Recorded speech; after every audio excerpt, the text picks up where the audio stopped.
갑국의 정치 상황에 대한 문제인데요. 위에서부터 보면 갑국은 선거를 통해 의회를 구성하고 의회의 다수파가 내각을 조직하는 전형적인 정부 형태를 취하고 있대요. 아, 국회에서 내각을 만드는 거 바로 의원 내각제였죠. 그런데 뒷 문장을 살펴보면은 의회는 지역구 의원과 비례대표 의원으로 구성된대요. 지역구에서 각 지역에서 뽑는 국회의원도 있고 또 정당 명부식, 국민들이 정당, 선호하는 정당에 투표를 해서 정당이 정한 비례대표 후보자가 국회의원이 되는 비례대표 방식도 같이 가지고 있대요. 그래서 의회가 내각을 불신임할 경우 내각은 총사퇴하거나 총리가 의회를 해산해야 된대요. 이게 바로 내각제의 전형적인 형태죠. 우리나라와는 다른 모습이에요. 우리나라는 기본 대통령제를 취하고 있기 때문에 이런 일은 일어나지 않는 거예요. 그 다음 또 보면 지역구 의원 선거는 다수대표제로 한대요. 아, 표를 가장 많이 받은 사람이 뽑힌대요. 그리고 소선거구제로 치러진대요. 지역을 작게 나눈 단위에서 선거를 하고 있다는 뜻이죠.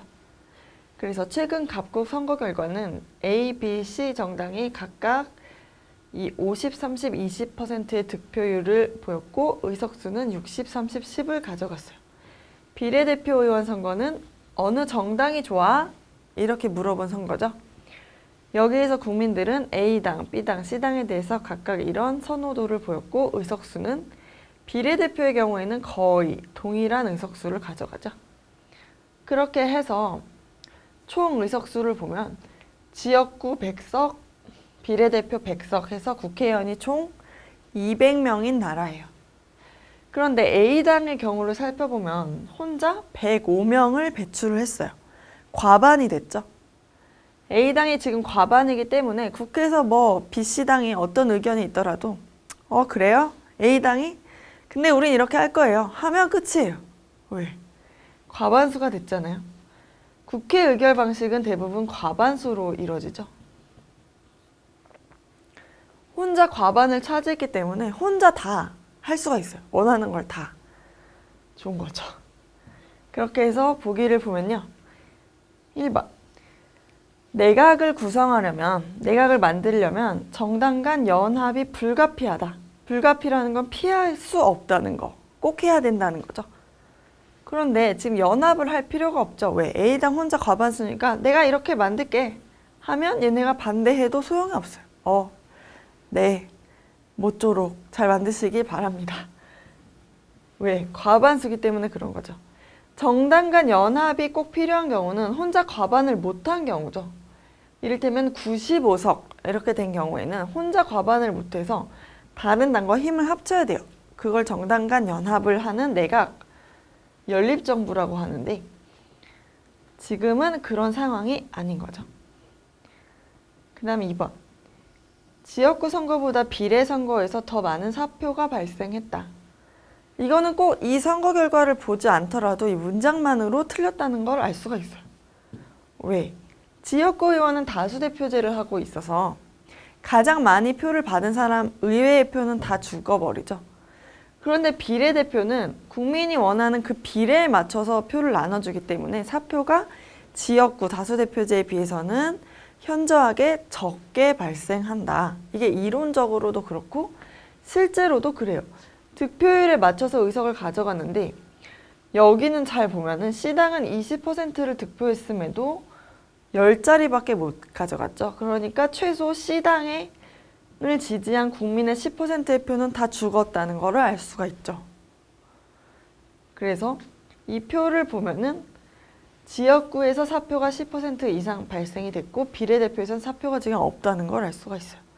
그래서 2번을 다시 읽어보면 비례대표에서 더 많은 사표가 발생했다는 거는 틀렸다는 걸 알 수가 있죠. 다음 3번. 지역구 선거에서 A당을 지지한 유권자들의 의사는 과대에 대표되었다. 과대라는 거는 유권자가 지지하는 유권자보다 A당이 국회의원이 더 많아졌다. 더 과대해졌다. 이렇게 이해하면 되는데요.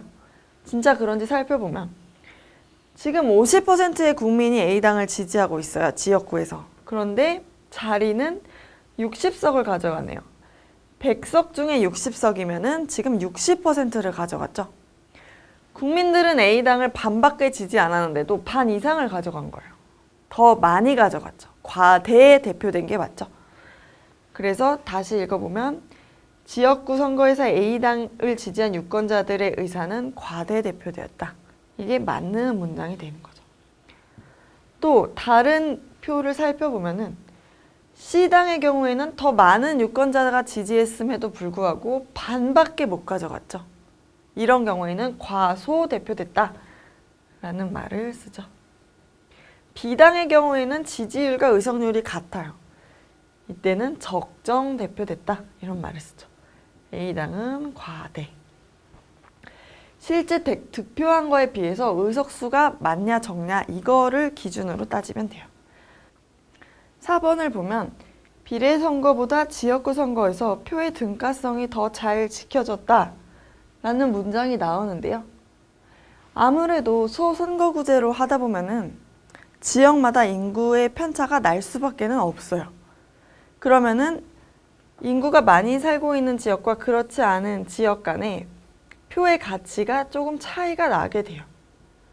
왜냐면 여기 100만 명이 살고 있고 여기는 85만 명이 살고 있으면 여기서도 한 명 뽑고 여기서도 한 명 뽑으면 이 사람들은 15만 명이나 더 살고 있는데 이 15만 명을 대표할 뭐 0.15명 국회의원을 더 뽑을 수 없는 상태인 거잖아요. 근데 똑같이 너네 한 명씩만 뽑아 이렇게 될 수 있기 때문에 아무래도 비례대표보다는 지역구에서 표의 등가성이 더 잘 지켜지기 어려운 거죠. 반대로 써 있어요. 그 다음에 5번을 보면 양당제보다 다당제를 촉진하는 결정 방식으로 지역구 선거가 치러졌다. 그런데 지역구 의원 선거는 지금 다수대표제로 했네요.